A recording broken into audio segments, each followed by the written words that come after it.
So in today's video, we're gonna go over the difference between an RDL and a regular deadlift.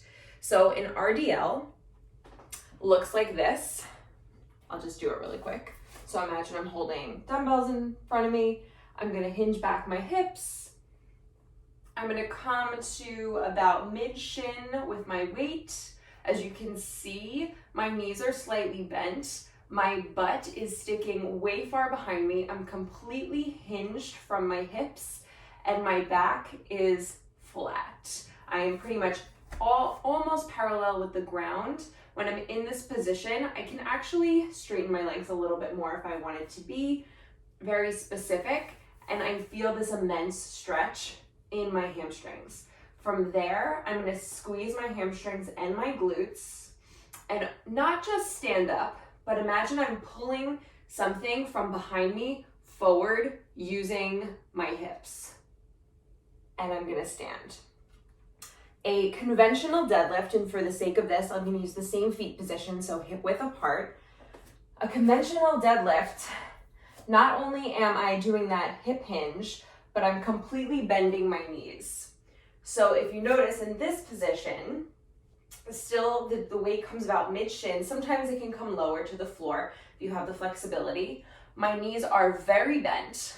My thighs are now almost parallel to the ground. My hips are very far back, and my back is pretty much parallel with the ground too. My chin is tucked. This is one of the strongest movements of the body, so almost every single muscle in your body is working to do this exercise. From here, I'm gonna push my feet into the floor, and I'm gonna stand up as if I am one complete attached compartment all together. So everything kind of comes to a straightened position at the same time.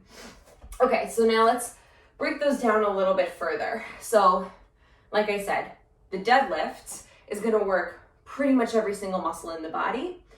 The Romanian deadlift, you would typically use lighter weight because even though, yes, it is a compound exercise, we're focusing a little bit more, not on the full body, not on the back, not on the entirety of the legs, but the hamstrings and the glutes primarily.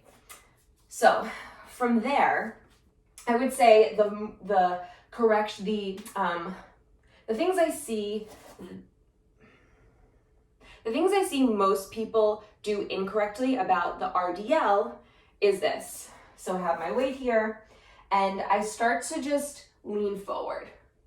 Okay, so as you can even see, I just rocked forward onto my feet because when I just lean forward, I have no weight transferring backwards. I am literally just leaning the weight forward and coming up. From there, I'm putting a ton of pressure on my back. If you notice, my back is rounded. I have a lot of weight in my toes. I can literally fall forward. And there is nothing tense or tight in my body when I'm doing this. Another thing I see people do is kind of just like round and come up. So the entire spine here is completely rounded and it's almost like your hips are stuck. They're stuck, they are tucked under and they're not released. So the difference between this position and this position is not me arching my back, but it is about releasing the hips backwards with the support of the entire core behind it. So those are the main two things I see people get wrong. Anything else? Sometimes I'll just see people like doing this or squatting for an RDL, and to get the optimal hamstring and glute contraction, you want the weight in your heels. Sometimes I even like lift my toes up or prop my toes up on something, and we've done that in workouts where we'll prop our toes up on books and we get an extra little stretch. I hinge my hips back as the weight travels pretty close to the body. I'm sticking my hips back. I feel the stretch in my legs. Now I can, again, you can keep your legs straighter. I don't ever recommend locking joints to do anything because that puts too much pressure on joints and we don't want to build our joints, we want to use our muscles. So we always have just light knees, slight bend in knees, but the majority of this is happening from the hips and hinging back. I have this broomstick because a great way to work on this is to hold the broomstick, making sure it's touching the back of your head, the top of your back, and your butt, your tailbone, and holding it there. So keeping those 3 contact places happening with the broom in your body the whole time, you can practice hinging back, my hand's in the way, but hinging back and up. And you can see, like, if your form is off and you're rounding your back or you're coming down like this, where your contact points are off. So it can teach you how to move as one solid piece. Another way to use the broomstick is to push it into your hips here. So I'm standing like this. I'm pushing the broomstick into my hips, teaching them to go back pretty much first, and then pushing into the broomstick to come up. Those 2 things are great because it gives you a tactile feel to it. So with the conventional deadlift, which we sometimes do feet distance apart and sometimes we do sumo position with our toes turned out and legs nice and wide, we want to just bend the knees with that hip hinge. So no matter where your weight is, you're bending your knees, bringing your hips back, your knees bent, your chest nice and strong, back is as flat as you can get, and you're gonna pull up. The difference between that and a squat would be, in a squat, you want to keep your chest up as much as you can, right here.